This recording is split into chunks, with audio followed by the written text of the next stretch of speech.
I'm going to start this review in a slightly different way, because this car didn't just impress me. It didn't just make me rethink what a performance family car can be. It actually upset my daughter. And honestly, I completely understand why. This is the new Tesla Model Y Performance, and Tesla loaned it to me from their Edinburgh store for a couple of days. Not for a press launch, not for a sponsored review, just a genuine opportunity to live with it and decide whether it should be my next car.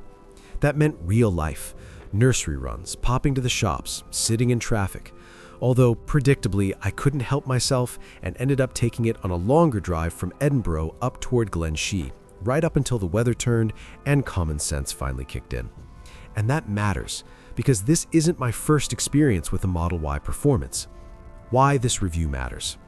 If you've watched this channel before, you'll know I owned a 2022 Model Y Performance for 3 years and put over 60,000 miles on it. I drove it all over Scotland and across Europe. I lived with it in winter, in rain, on motorways, and on rough country roads. I loved its speed, but I also lived with its compromises. So this isn't a first impression from someone starstruck by acceleration. This is a comparison from someone who knows exactly what the old car got right, what it got wrong, and why this new version feels like a significant evolution, not a minor refresh. Design finally looks the part. Let's start with how it looks. The old Model Y Performance was always fast, but visually it didn't really shout about it.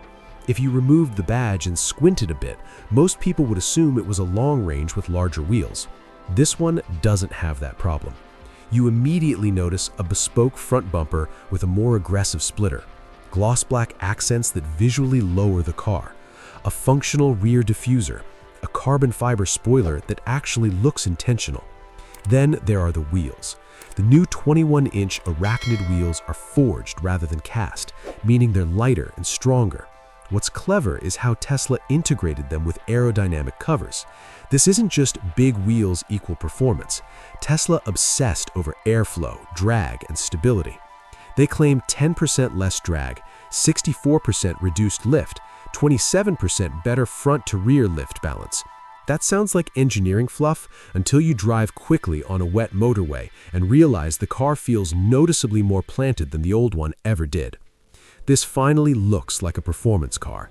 More importantly, it behaves like one. Driving. The biggest surprise isn't speed. On the drive home, before filming, before switching into review mode, the first thing I noticed wasn't how fast it was. It was how calm it felt. My 2022 Performance was always slightly on edge. Wind noise, tire roar, suspension thumps, especially on Scottish roads, which are, let's generously call them, varied. This car feels settled. You still sit relatively low for an SUV. You still feel connected to the road, but you no longer feel permanently braced for impact. The acoustic glass makes a bigger difference than you'd expect. Wind noise is reduced. Tire noise is more muted. The suspension deals with uneven surfaces in a more controlled, grown-up way. My old car felt futuristic, but a bit raw. This feels like what Tesla wanted to build all along. Interior, the real upgrade. Inside, the changes are just as important, arguably more so. The new performance seats are excellent. They're properly bolstered without being uncomfortable, heated and ventilated with a powered thigh extender that sounds like a gimmick until you're an hour into a drive and realize your legs actually feel supported. Compared to my 2022 car, these seats are a massive step forward. There's carbon fiber trim across the dash and doors, aluminum pedals, and a new 16-inch center screen. It's brighter, sharper, and easier to read at a glance, especially at night. Nearly 80% more pixels might not sound exciting, but it makes everything feel smoother and more legible. It still looks like a Tesla. It's still minimalist. It's just better executed. The daughter test. Here's where this gets personal.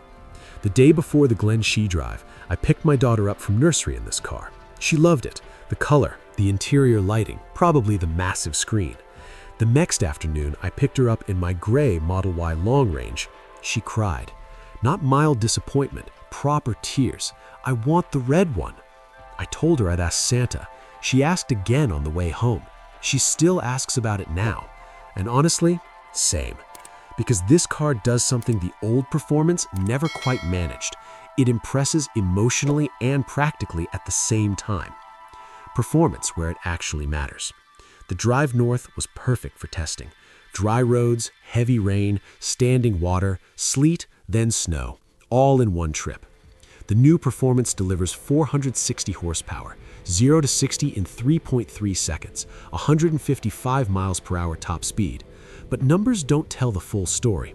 What matters is how usable that performance is. Overtakes are instant and effortless. The car never feels stressed. Compared to my old performance, the biggest difference is the adaptive suspension. The old car was firm all the time, great when pushing on, less great when you weren't. This one adapts constantly. In standard mode, it's genuinely comfortable. In sport, it tightens up without becoming harsh. On Scottish roads, that's transformative. Snow, rain, and confidence. As we climbed toward Glenshee, snow began settling properly. This is where Tesla's decision to replace track mode with stability assist makes sense. This isn't a track car, it's a fast family car. Stability assist gives you just enough freedom without turning the car into a liability. In snow and heavy rain, the car felt planted, predictable, and reassuring, exactly what you want when conditions change quickly. We turned around and headed back down through standing water toward Nursery for food, and this is where the car really earned its stripes. You arrive relaxed, not rattled, not mentally drained. My old performance would have left me slightly clenched after that drive. This one, you just get out and carry on. Range, the final compromise, is gone. Tesla finally addressed one of my long-term criticisms. This car now delivers around 360 miles WLTP, thanks to improved aerodynamics and a higher density battery. My old performance started at 309 miles and settled closer to 285 over time. It was fine, but not brilliant. For a performance EV, this level of efficiency is genuinely impressive. Fast and efficient. That's the last big compromise removed. Final verdict.